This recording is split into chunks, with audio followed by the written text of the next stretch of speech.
My dad is the most supportive person in my life. He's always there for you.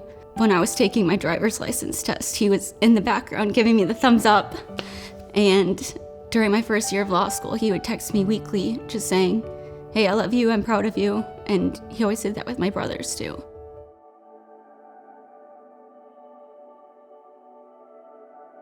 I was getting brunch with my boyfriend and some friends, and we had some leftover food, and my boyfriend knew that my dad was home alone, and he suggested that we bring some leftover food to my dad.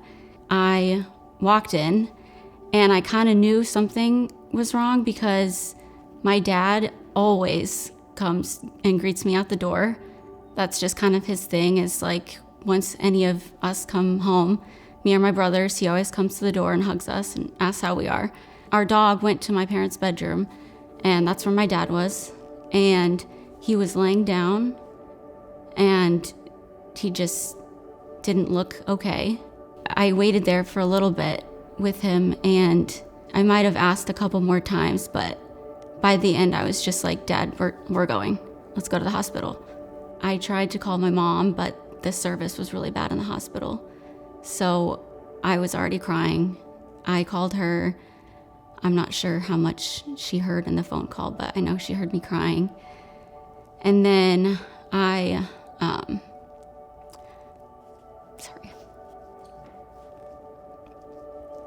tried to call my older brother.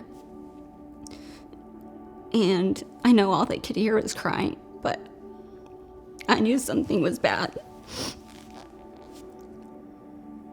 I didn't get a lot of what she was saying, but I knew it was bad, and I knew it was about Dad at the emergency room. So I lost my dad 30 years ago, and I didn't make it to him in time to say goodbye. I thought about that a lot on my drive home. Yeah, I prayed a lot. They moved him to a room, and they told us it was an aortic dissection. You could just tell by the looks of the doctor's face and the nurses that it was really bad. You know, I'd never heard of an aortic dissection. I had no idea what it was. So you have that time in the waiting room, and what do? You start Googling, what is it? That's not a good thing to do, because there was not a lot of good news to be seen in those reviews. Not a lot of people survived. My Uncle Dennis, who is a surgeon, was there with us in the waiting room, and we didn't get much news for 8 hours, but he kept telling us that no news is good news. He just kept saying that. And finally, the surgeon came out and told us that he had survived. When my brother, who's a vascular surgeon, asked me, "How did you get to the hospital?" I told him the story about Jordan showing up early. And he said, "So you were trying to take a nap?" And I said, "Yeah, I was trying to sleep through it." And he said, "Mark, had you fallen asleep and Jordan not showed up, you would be dead." I honestly, in my heart, believe God, through Jesus, had sent her there because there was no reason for her to be there otherwise. In surviving this event, being a member of the AHA has brought reality to me in a way that probably nothing else could have. When you do the research about what an aortic dissection is, other parts of heart disease or cardiovascular disease, you start to realize how expansive the AHA organization is as far as education and research. The fact that I survived this event has led me to the fact that I need to do something about that, and not just live the rest of my life, but use that time that now I have.